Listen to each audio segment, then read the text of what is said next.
kong bigyan ng diin itong isang kaso o itong issue. Naalala niyo ba yung way back 2022 na merong isang gobernador na na-disqualify. Pero dakong muli, di-disqualify ho ito ng COMELEC. Pero dakong muli, matapos magain ng motion for reconsideration, yung disqualification ay naging suspension na lamang. Naalala niyo ba yun? Tapos, ang matindi ganito, meron siyang disqualification, pero pagdating ng eleksyon nung nakarang taon,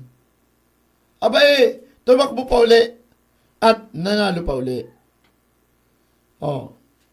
Alam niyo yung tinutukoy ko kung saan lugar, yun sa bahagi ng Albay. Kasi naging mainit na usapin po yung patuloy na panunungkulan ni Albay Governor Noel Rosal sa kabila ng kanyang disqualification. Sa ngayon, nagtatanong yung kanyang mga kalalawigan. Kasi nga malapit na naman yung eleksyon. Ilang taon na lang. Tapos, ang question nila ngayon ano bang klase yung justice system natin? Meron ba tayong double standard na pinatutupad? Kasi ang tanong ng karamihan doon sa Albay,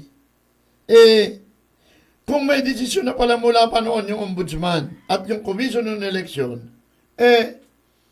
bakit hanggang sa kasalukuyan ay nananatili at nakapwesto pa rin yun si Gobernador Noel lamang, ito pong si DILG Secretary Juanito Victor Remulla, si John Vic Remulla, ay nagsabing kanila raw i-review yung kaso nitong may kinalaman sa suspension niya o disqualifikasyon itong si Governor Rosal.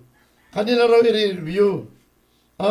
Pero ang katotohanan noon mga kababayan ko, doon sa punto ng sinasabing review, sa punto ng sinasabing review, ang tanong ng ating mga kababayan, ano na ang kinahinatnan ng review na sinasabi po ni DILG Secretary Remulla? Yan. Na-review na raw ba? Yun ang tinatanong nila Sabi nila magre-review ang tanong nila ngayon na-review na ba talaga? At ano na yung status ng review?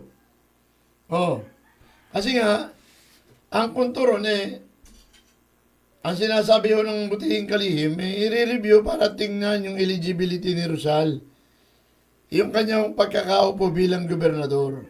Yun yung sabi niya, tingnan ang eligibility upang kung sakali at mapatunayan na eligible naman ito, manatili sa pwesto at manatili bilang gobernador ng Albay. Kaya lang kung papansinin niyo mga kababayan ko, tipong meron magkasalungat na interpretasyon yung implementasyon ng mga naging desisyon po ng Commission ng Eleksyon. Yun yung dalawang ahensya. Kasi dinismiss siya ng Office of the Ombudsman habang sa COMELEC naman sinususpindi siya. Ano ba talaga kuya? So yun po yung katanungan ngayon ng ating mga kababayan. Ang sinisingil nila ngayon si Secretary Remulla na Mr. Secretary, ano na raw po yung nangyari sa inyong investigasyon? Nagugat po kasi yung usapin na ito mga kababayan ko noong sabi natin na nagkaroon ng desisyon ng ombudsman way back 2024. At ang sabi niya, nagkakaisa yung ombudsman na parusahan ng grave misconduct itong si Rosal. Dahil niya sa hindi autorisadong reassignment ng mga department head at noong 2022 naman, yung sinasabing paglabag niya sa Omnibus Election Code. So, sa Omnibus Election Code, ibig sabihin, may mga na-violate siya. Pero 2023, yung paglabag sa Civil Service Commission, meron din. parang ipinanalo niya yung kanyang kaso sa Civil Service Rules. Parang nanalo siya doon at kinansila ng COMELEC yung kanyang Certificate of Candidacy dahil sa Permanent Disqualification Order. So magulo eh. Ganun ang magulo, kaya nga humihingi ng kalinawan yung ating mga kababayan kasi kung bakit sila humingi ng kalinawan sa kabila ng mga magugulong interpretasyon na ito. Nananatili ho at patuloy na nanunungkulan daw yung opisyal. Siyempre, ang inaalala ng ating mga kababayan, ang unang-unang ginagawa ng ombudsman pag nagawa ng review at napatunayan, nakita nila na mayroong prima facie evidence. Ang unang-unang ginagawa ng ombudsman ay sinususpindi nila yun ang opisyal para maiwasan na maka-impluensya ito. Kung tawag ko doon, preventive suspension. Simpleng kaso na ipinail laban sa isang opisyal, binabanatan ng preventive suspension. Sino pa ito? Ito ay may desisyon na. Oo. May desisyon na. Ito na ngayon. Ano na, Mr. Secretary? Alam naman namin, seryoso kayo para talagang resolvehin ng mga problema, mga issue. Pero ang tinatanong mo ng mga kababayan natin, kumusta na raw po yung investigasyon? Kasi hindi raw biro-biro yung mga aligasyon. At na meron ding findings na nagkaroon po ng grave misconduct, illegal reassignment ng mga opisyal. Ito yung tinutukoy ko kanina na nagkaroon ng violation sa civil service law. Oo. Kaya nga kasi may mga pinaglilipat na mga empleyado. At meron din ng isinampang kaso sa kanya, yung questionable paggamit daw ng pondo ng panahon ng election. Pero ito, ang tumutukoy ito dun sa usapin ng violation ng Omnibus Election Code. Oo. At sa katunayan, may say na dito may desisyon na rito ang COMELEC. May desisyon ng ombudsman, pero bakit patuloy pa rin ito? Pati nga yung Commission on Audit, may findings na, may desisyon na Pero, ang punto lang rito, nang binabanggit natin, bakit patuloy na nanatili sa posisyon sa kabila ng mga questionabling usapin? Hindi ho ba't dapat klaruhin muna itong mga isyong ito, yung mga magkakatunggaling opinion, dapat pag-isahin muna. Pero in the meantime, para maiwasan po yung tinatawag na parang inaamin natin na pwede bang baliwalain na lang? Yun ang umiiral na batas? Pwede ho ba yun? Ang sa atin po, hindi dapat nagkakaroon ng double standard. Pero sana, pagdating po dito sa lalawigan ng Albay, tingnan ho ito.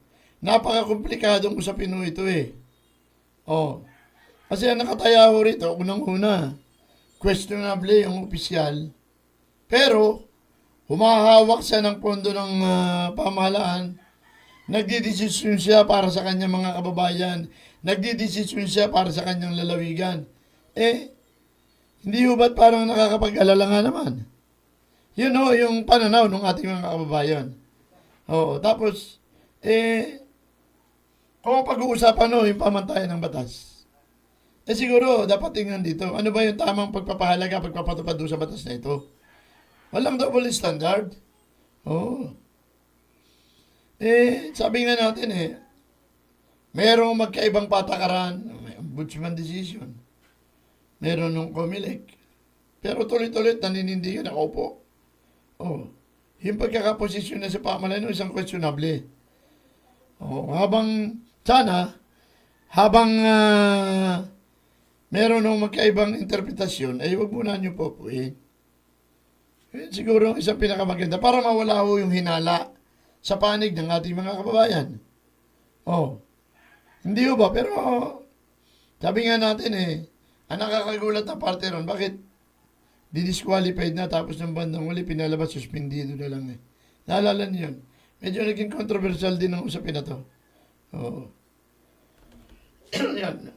Maliban doon sa election offenses, meron pa mga administrative case na kinaharap ito nung nakakaraan. Anyway, ipaubaya natin yan at sana Yun ang panawagan ng ating mga kababayan dyan sa Albay, sa tanggapan po ng Department of Interior and Local Government, mabigyan nun ng kinakakulang atensyon.